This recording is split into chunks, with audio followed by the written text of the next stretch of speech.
क्या आपने कभी गौर किया है, जैसे ही आप नहाने जाते हैं अचानक पेशाब का दबाव बढ़ जाता है। कभी ऐसा लगता है कि अभी तक कुछ नहीं था, लेकिन जैसे ही पानी शरीर को छूता है पेशाब की इच्छा जाग जाती है। क्या ये बस एक संयोग है या इसके पीछे कोई खास वजह छुपी है? जिंदगी में कोई भी घटना बस यूं ही नहीं होती, हर छोटी छोटी चीज के पीछे कोई ना कोई वजह होती है। अब सवाल ये उठता है कि नहाते वक्त हमें पेशाब क्यों आती है? क्या ये हमारे शरीर की कोई कमजोरी है? क्या ये किसी बीमारी का संकेत है, या फिर ये दिमाग और शरीर के बीच गहरे रिश्ते की तरफ इशारा करता है? बस सोचो, अगर ये सिर्फ शरीर का एक सामान्य काम होता तो हर कोई इसे इतना गहराई से क्यों महसूस करता? नहाना सिर्फ साफ सफाई का मामला नहीं है। नहाना एक ऐसा प्रक्रिया है जिसमें शरीर, दिमाग और आपकी पूरी चेतना जुड़ी होती है। पानी, जिसे सबसे पवित्र तत्व माना जाता है, सिर्फ आपके शरीर को नहीं धोता, बल्कि आपके अंदर जमा थकान, तनाव और दबाव को भी धो देता है। और जैसे जैसे शरीर हल्का हो जाता है, उसका दबाव पेशाब के रूप में बाहर निकलता है।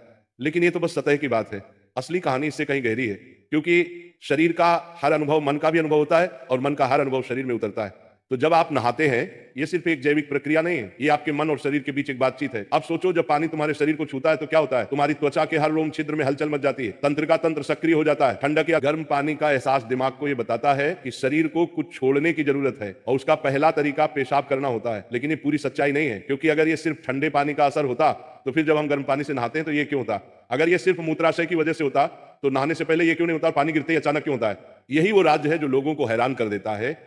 जैसे ही आप नहाना शुरू करते हैं, शरीर आराम की स्थिति में चला जाता है, और जैसे ही शरीर आराम करता है, सबसे पहले वो दबाव को रिलीज कर देता है। ये दबाव कभी पेशाब के रूप में दिखता है, कभी गहरी सांसों में, और कभी थकान के एहसास में। इंसान तब तक दबाव में रहता है जब तक वो खुद को छोड़ना नहीं सीखता। नहाना, पानी में डूबना, ये सब काम इसलिए अच्छे लगते हैं क्योंकि ये आपके अंदर के बोझ को हटा देते हैं। बस याद करो कि कभी गर्मी में जब तुम ठंडे पानी से नहाने बैठते हो तो पहला छींटा ही पूरा शरीर एक झटका महसूस करता है। उस झटके में शरीर कुछ देर के लिए नियंत्रण खो बैठता है, और नियंत्रण खोने से इच्छा पैदा होती है। अब आप सोचेंगे कि क्या ये हर किसी के साथ होता है? हाँ, लगभग हर किसी ने कभी ना कभी इसे महसूस किया होता है। लेकिन फर्क यह है कि कुछ लोग इसे सामान्य समझकर भूल जाते हैं, और कुछ इसके पीछे छुपे राज की तलाश शुरू कर देते हैं। और जो तलाश शुरू करता है वो जिंदगी के असली ज्ञान के करीब पहुंच जाता है। क्योंकि यहाँ एक नाजुक बात छुपी है, पानी और पेशाब दोनों एक ही तत्व से बने होते हैं। जब जब पानी बाहर से शरीर को छूता है तो शरीर के अंदर पानी का तत्व भी प्रतिक्रिया करता है। यही प्रकृति का संतुलन है, ये एक अनुनाद है। शरीर और प्रकृति के बीच रिश्ता आईने जैसा होता है, जो कुछ बाहर होता है वो अंदर भी परिलक्षित होता है। तो जब बाहर का पानी तुम्हारे शरीर से मिलता है तो अंदर का पानी यानी पेशाब भी बाहर आने को बेचैन हो जाता है। लेकिन अब सवाल उठता है, क्या ये सिर्फ पानी और मूत्राशय की बात है, या इसके पीछे कुछ और भी है? क्या ये किसी कमजोरी का संकेत है? क्या ये किसी बीमारी का शुरुआती लक्षण है, या बस मन और शरीर के बीच की एक बातचीत है? यहीं से हमारी यात्रा शुरू होती है, शरीर के विज्ञान से लेकर आध्यात्मिक दृष्टि तक। क्योंकि अगर हम इसे बिना समझे सामान्य कहकर नजरअंदाज कर देंगे तो हम जीवन के एक बहुत बड़े संकेत को खो देंगे। तो चलिए अब इस रहस्य को और गहराई से समझते हैं। हर बार जब तुम कुछ छोड़ते हो, कुछ रिहा करते हो, तो वो तुम्हारे बोझ से आजादी देता है। लेकिन ध्यान रखना, ये सफर आसान नहीं होगा, क्योंकि जो दिखता है वो सच नहीं होता, और जो नहीं दिखता वो गहरा सच होता है। लेकिन सवाल यह है कि ऐसा क्यों होता है कि कुछ लोग इसे ज्यादा महसूस करते हैं और कुछ कम? यहां मनोविज्ञान की भूमिका आती है। मनोविज्ञान कहता है कि हमारा मन और शरीर गहराई से जुड़े होते हैं। जैसे ही मन आराम करता है, शरीर भी रिलीज होना चाहता है। इसे कैथारसिस कहते हैं। सोचो, जब तुम रोते हो तो कैसा महसूस करते हो? पहले तो भारीपन होता है, लेकिन रोने के बाद हल्कापन महसूस होता है। बिल्कुल ऐसा ही होता है, पेशाब आने में भी ऐसा होता है। ये एक तरह की साफ सफाई है, और नहाना भी ऐसी ही एक प्रक्रिया है जो आराम और तरोताजगी दोनों को जगाती है। इंसान लगातार दबावों के नीचे रहता है, तनाव, इच्छाएं, डर, गुस्सा, चाहत, ये सब अंदर जमा रहते हैं। जब आप नहाते हैं तो पानी सिर्फ शरीर को नहीं धोता, ये आपके दबावों को भी पिघलाता है। और जैसे ही दबाव कम होता है, शरीर से छोटे छोटे रिहाई के संकेत पहले निकलते हैं। मतलब पेशाब आने की इच्छा सिर्फ जैविक नहीं है, बल्कि मनोवैज्ञानिक भी है।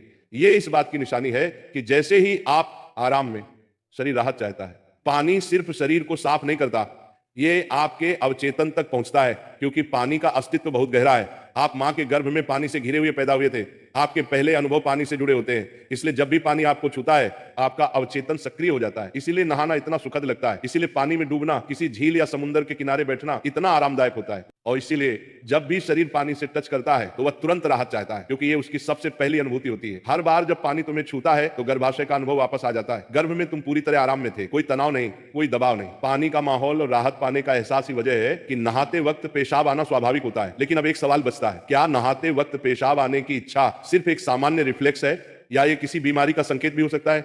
विज्ञान मानता है कि अगर ये बहुत बार होता है, बहुत ज्यादा तलब होती है, आप इसे कंट्रोल नहीं कर पाते, तो ये ओवर एक्टिव ब्लैडर या किसी और मेडिकल कंडीशन का संकेत हो सकता है। लेकिन अगर ये कभी कभार होता है तो ये बिल्कुल नेचुरल है, बिल्कुल सामान्य है। अब सोचो, क्या आपने कभी ध्यान दिया कि ये तलब तभी बढ़ती है जब पानी डाला जाता है? मतलब यहां ट्रिगर पानी है।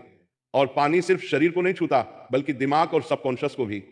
तो असली सवाल यह है कि क्या आप इसे बस एक प्रॉब्लम मानकर नजरअंदाज कर देंगे या इसे एक संकेत के रूप में लेंगे कि दोनों शरीर और मन को आराम चाहिए, हल्कापन चाहिए, आजादी चाहिए।